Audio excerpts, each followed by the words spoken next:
like 60 deliveries in a day. And that'll be running 2 vans. This van, the other van. I don't know if Dan will be delivering any or not. He probably will be delivering some. Always thinking about getting another driver to help too. That's a lot of deliveries. Delivers 60 a day.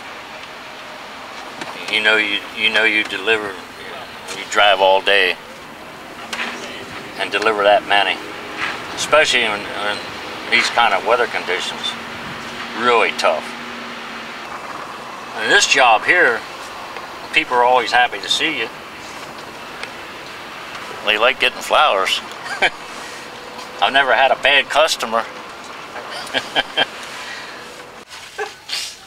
She said, well, there's another one coming out.